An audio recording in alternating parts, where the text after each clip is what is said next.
Luka Magnotta was lied about for years and has remained silent. He spoke with me exclusively to clear up all the media's fake news. Everyone else has spoken about this case. Luka has the freedom of speech also. Here he is in his own words for the first time. Why have you decided to grant this interview? Well, firstly, let's clear something up quickly. It's always bewildering, bizarre, and somewhat mystifying how sensationalist hypocrites in the media rapidly push their judgmental, fabricated disinformation on an unsuspecting public. This is precisely why I refuse to do any interviews, even though I'm bombarded with requests. I pay no attention to the news, nor do I purchase tabloid papers. In my opinion, true journalism has faded away. 90% of what people are force-fed about me is completely false and slander. The only time anyone should believe anything is if it comes directly from me. What are some common misconceptions about your life? We know almost nothing about you. Well, 10% of my life is public, and 10% is lies created by the fake news media, and the other 80% is private, so nobody will ever know. There's an old saying, if you don't tell your story, somebody else will invent it, and that's precisely what happened. People will continue to postulate, assuming certain stories are true without any evidence or research. I never testified at trial, so nobody can claim I agreed to anything. These ridiculous expert reports are complete works of fiction, and nobody should be referencing them. It's bewildering when people focus on my adolescence, claiming I was bullied. So fucking what? It was no more or less than any other kid, so who fucking cares?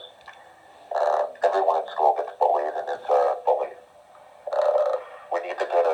People need to get a fucking life and stop embellishing stories to push their agendas.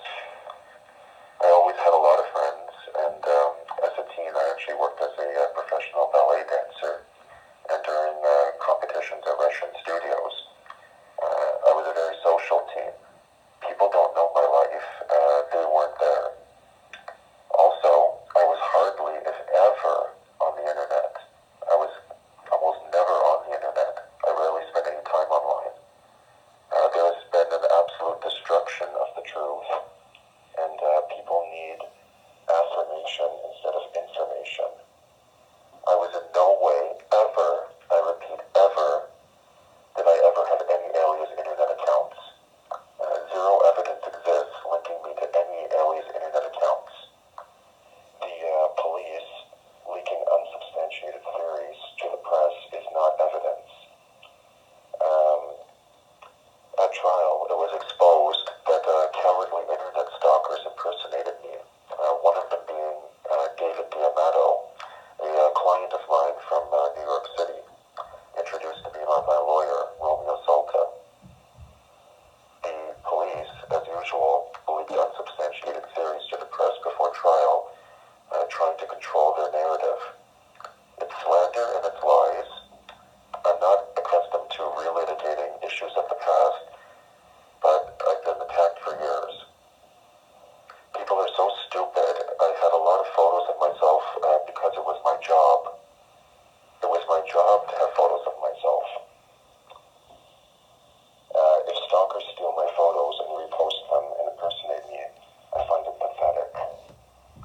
The imbeciles in the failing media attributed hundreds of alias internet accounts to me, but these accounts are still in use and they look like complete morons for making defamatory accusations. How can anyone prove who posted something online unless they've seen them doing it with their own eyes? It's all lies and fake news. It's incoherent stupidity. People are making accusations about you and animal cruelty. Can you address this? Firstly, I adore animals, and secondly, I was never questioned, charged, or convicted of any animal cruelty. Don't believe the lying fake news media. As I've said,